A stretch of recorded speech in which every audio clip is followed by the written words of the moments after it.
freaks, get coke seats, they some cannibals. Eaters. They like to geek, drink a whole bottle, wake up and repeat. She took a look. Hey guys, it's Nia here and I'm back with another video. And today you guys, I've been running low on energy. I had a rough day today, but I still wanted to get a video out for y'all no matter how late it was. So we're gonna do something new tonight. I will be doing part 3 of XG in the next video, but you guys, we need to even out the playing field, period. So I'm going to react to the top 50 cartoon fan theories that will ruin your childhood. So let's get into it, because I love me some cartoons. So we'll see. And we'll probably do a part 1 and part 2. So yeah. Welcome to Watch Mojo, and today we're counting down our picks for the craziest conspiracy theories that will make you completely reevaluate your favorite cartoons. What do we do? Number 50, Bikini Bottom is a nuclear test site. SpongeBob SquarePants. Who lives in a pineapple under the sea? Apparently the remnants of a radioactive testing operation. While Bikini Bottom doesn't seem like a Oh, I heard of that before, and that's why, like, the fish can talk and stuff. Like, basically, they're mutated, basically. But I heard of this theory. Particularly dangerous place to live, it notably shares its name with Bikini Atoll, aka the United States nuclear test site after World War II. Nuclear contamination has made this group of islands permanently uninhabitable. The radiation's effects on the environment would explain a lot of the peculiarities about the show, like how a sponge learned to talk. So, what's your name? Shandy. So, what do y'all call yourself? Or how a school of fish managed to create their own society. The answers are all in the history books, but that doesn't make them any easier to stomach. Where have I seen this before? Number 49, Bender's Reprogramming, Futurama. These days, everyone's favorite sociopath. Now, I was never allowed to watch Futurama, but I used to sneak and watch it sometimes with my cousins, but like I never really like got into it too much. But I love the robot. Robot is known for its vulgar and prejudicial outbursts, so it's odd to learn that wasn't always the case. Listen, buddy, I'm in a hurry here. Let's try for a twofer. Before Bender got, well, bent out of shape, he was a measly steel worker contemplating ending it all. But after a quick pep talk from Fry and a shock from a stray wire, his personality underwent a complete 180. Come on, Bender. It's up to you to make your own decisions in life. That's what separates people and robots from animals. And animal robots. As nice as Fry's words were, there's a much better chance the vote of electricity rewired some of Bender's code. It completely reframes not just the pilot, but the entirety of Bender and Fry's friendship. Shocking, isn't it? This is quite a shock. On the other hand, it's not surprising in the least. Number 48, Casper is the ghost of Richie Rich. Casper the Friendly Ghost franchise and Richie Rich franchise. Imagine a young kid with a cheerful smile and a penchant for well-meaning antics. Morning. Oh, no, please don't scream. I promise I won't hurt you. I'm a ghost. Yes, I admit it, but I'm a friend. Oh, that would make sense though. Ghost, you have to trust me.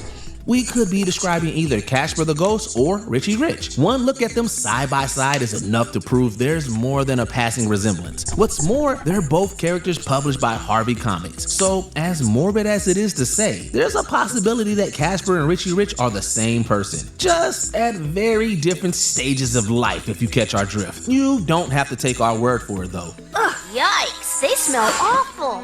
Yes, quite true. Bart and Lisa Simpson believe in the theory, and who are we to say they're wrong? Well, you know what I think?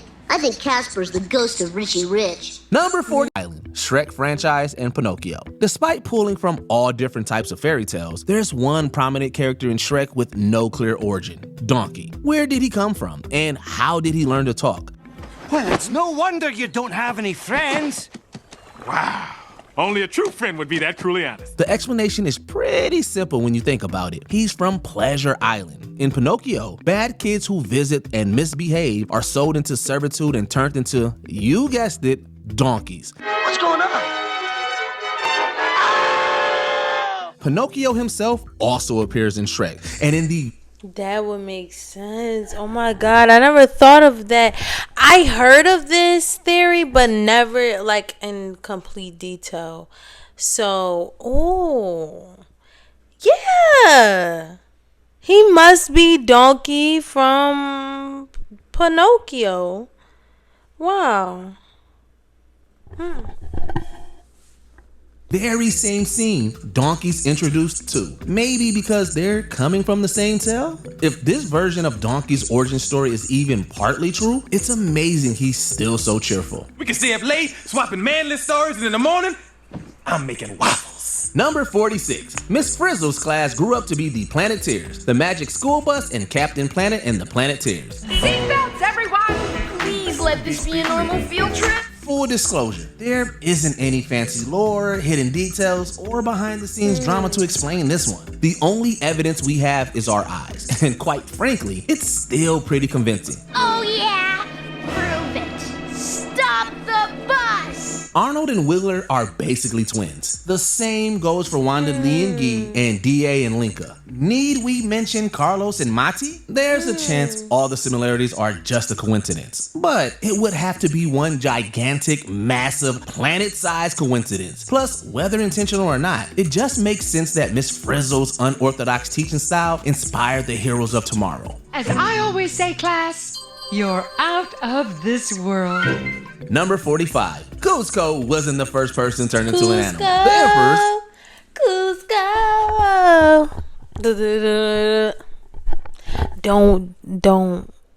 Don't fuck up his groove, cause you will be beat the fuck up. Say, let me stop. They threw the freaking old man off the cliff, and he was like, "Don't throw off the Emperor's groove. Beware." New groove. Turning into a llama isn't exactly Kuzco's idea of a good time. My face, good. My beautiful, beautiful face. Okay, I'm an okay. llama. Wait. Llama face. But if this crackpot theory has any basis, at least he isn't alone. Think about it. Yzma's got a lot of potions around her off. Who's to say she doesn't have a few spares too? Say, ones that turn her enemies into other kinds of animals? It's brilliant, brilliant, brilliant, I tell you. Genius, I say. Kuzco's adventures almost prove as much. He seemingly can't understand squirrel talk, but when he finds a bug in a spider's web, he hears it whimper in English clear as day. How could that creature have talked unless he was transformed by Yzma too? Scary stuff. Number 44. Breaking the fourth wall. Rick and Morty. Mad scientists or not, you've got to give Rick some.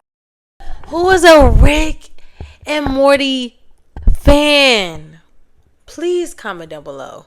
Y'all gotta be Rick and Morty fans. Like, y'all have to be. And if y'all not, now y'all are, okay? Y'all gotta watch some. You can watch it on Hulu. I forget. I think you can watch it on Cartoon Network too, or Adult Swim.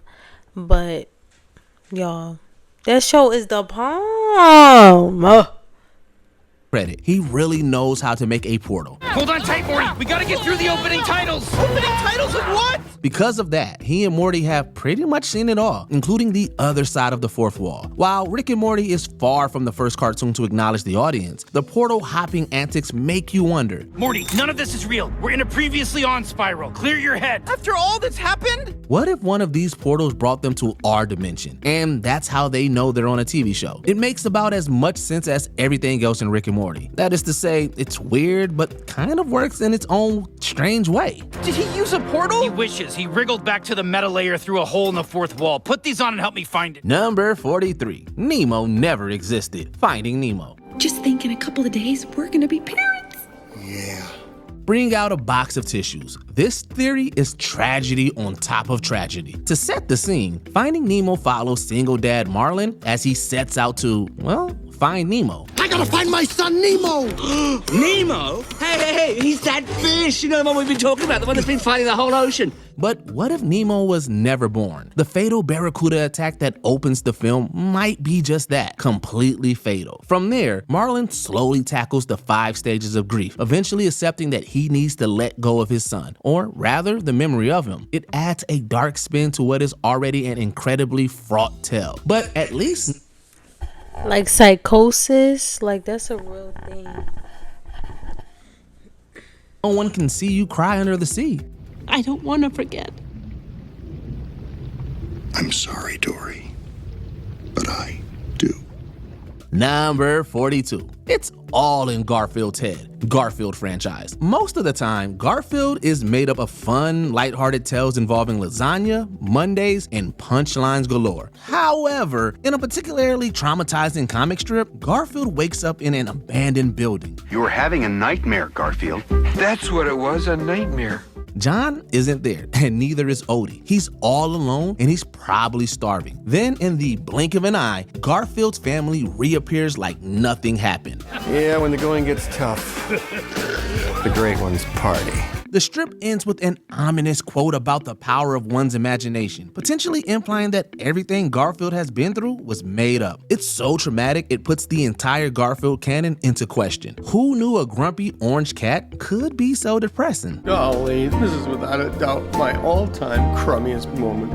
Number 41. The Disney Family Tree. Frozen franchise, Tangled franchise, The Little Mermaid, and Tarzan. Buckle up, there's a lot to go over. In Frozen, Flynn and Rapunzel make a cameo attending Elsa's coronation. For the first time in forever. And then it's like, what's the other song? It was like, I forget the song. Yeah, I'm gonna probably remember by the end. More than a friendly gesture. A theory once apparently confirmed by co-director writer Jennifer Lee was that Elsa and Anna's parents died at sea going to a wedding, though the sequel discounts that. Still, considering that version of events, it could have been the Tangled couple's nuptials. There's more though. The ship that Anna and Elsa's parents were on, that could be the one Ariel explores at the start of The Little Mermaid. There it is. Isn't it fantastic? And since the parents' bodies were never found, rumor has it they washed ashore and gave birth to a baby boy, Tarzan. Talk about being part of your world. Wandering free, wish I could be part of that world. Number 40. Dexter's family are cloned. Dexter's Laboratory. The most unbelievable part of Dexter's childhood isn't his out-of-this-world experiments. It's that... I've never watched Dexter's Laboratory ever. I just seen like saw the characters and stuff, but yeah. His parents never catch him in the act, especially considering Dee Dee isn't exactly stealthy. Okay, thank you, dear. But I want to press the button. It's all completely far-fetched. In fact, it's so far-fetched that some have begun to wonder if Dexter's parents are actually experiments too. The show's closing theme song alludes to Dee Dee making one of Dexter's inventions go boom. But Dee Dee blows his experiments to smithereens. That's a bit specific, don't you think?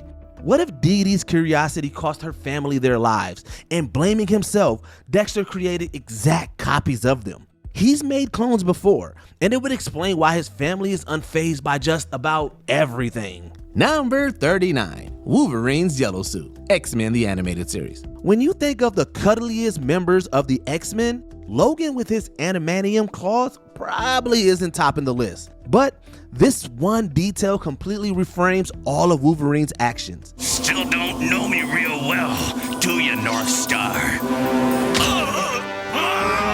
As the comic tidbit explains, when Logan storms into a fight, his classic blue and yellow suit isn't just a bold style choice. He intentionally wears bright colors in order to stand out more on the battlefield. The more focus there is on him, the less of a chance one of his teammates gets hurt. Nice uniform, pal. It's a silent bit of character insight that makes you realize, even when he claims otherwise, that Wolverine has always been a team player. Number 38, Calhoun killed her fiance, Wreck-It Ralph. For the most part, cybugs become what they eat, literally. However, that leads to a whole lot of grim implications, particularly for Sergeant Calhoun. It's not her fault. She's programmed with the most tragic backstory ever. The one day she didn't do a perimeter check. Her wedding day. Her entire character motivation hinges upon the fact that her fiance was devoured by a bug at their wedding. In return, she understandably shot the critter to bits.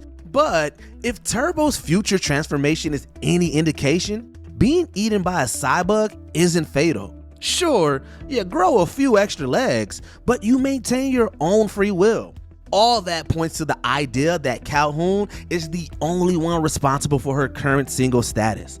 No wonder she's full of so much rage. You die outside your game, you don't regenerate. Number 37, Frankie is imaginary. Foster's home for imaginary friends. Anyone with eyes can tell Frankie and Madam Foster look alike in ways that go far beyond mere familial resemblance. But maybe that was intentional.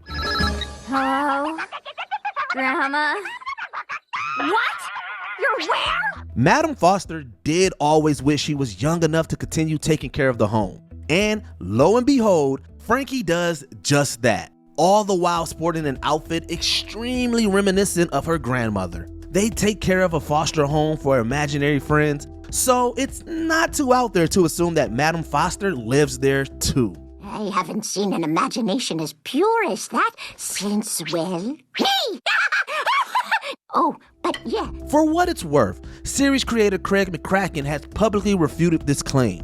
But the evidence is pretty damning either way. And, you know, the internet knows better than the creator, of course. Number 36, Kristoff is wearing Sven's dead mom, Frozen. How did a boy in a rain... That's dark as fuck. Drawing. Just drawing. become friends? Some eager Disney fans sought to answer that. But unfortunately, what they found wasn't merry or bright.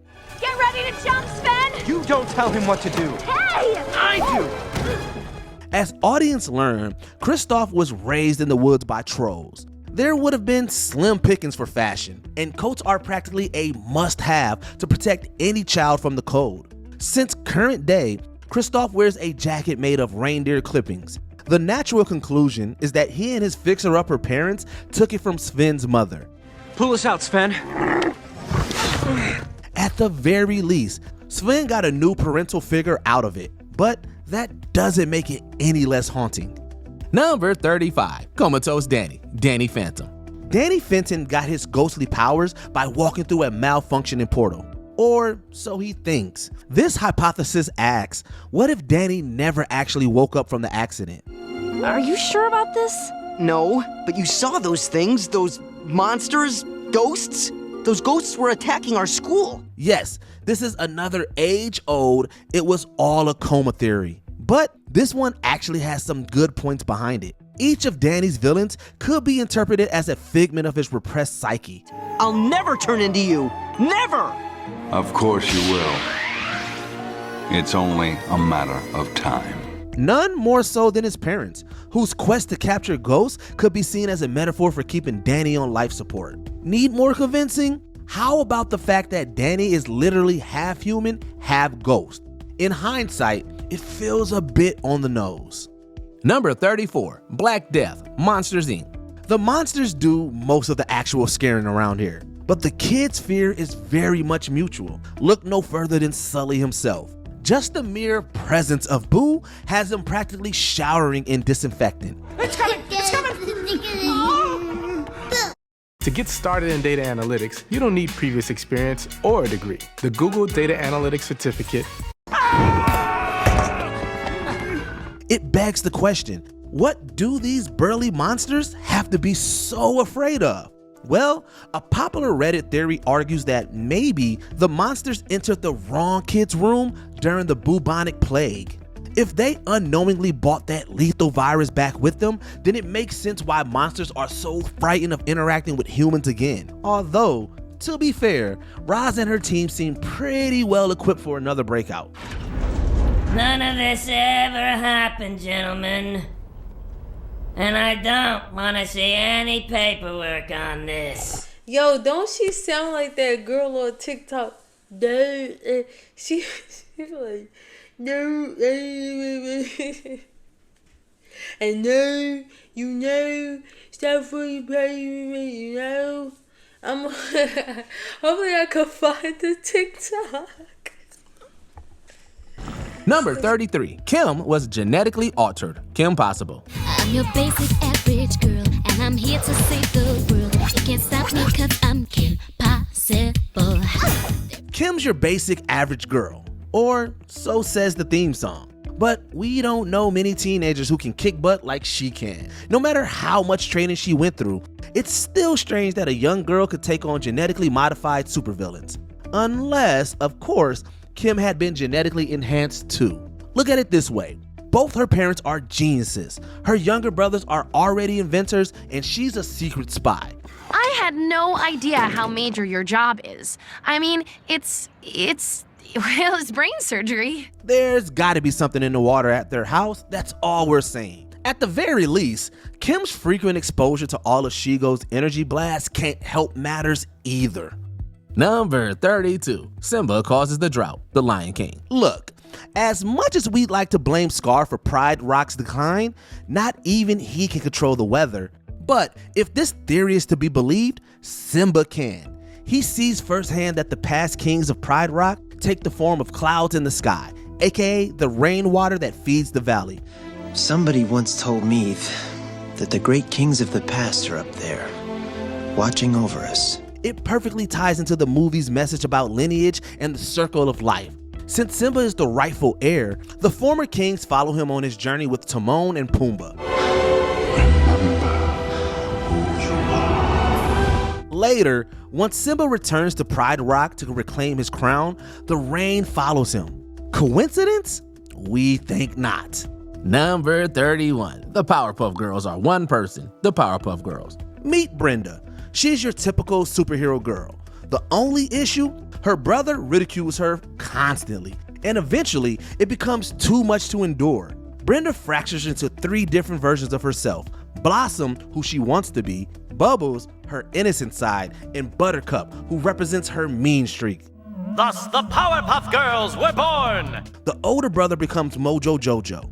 That's the gist of this widely circulated Brenda theory, a fan idea so widespread they even gave the rumored girl a name. While Brenda herself hasn't ever appeared in canon, we can't deny that the girl. Wow, I never knew the backstory of Powerpuff Girls. Maybe we should look at that. But like all I knew was like sugar and spice and everything nice and like mixed them together and then made them. But I definitely have to look into that story. But yeah, I never knew that. Girls do act like 3 sides of the same coin. And he's only interested in good and goodness. Good.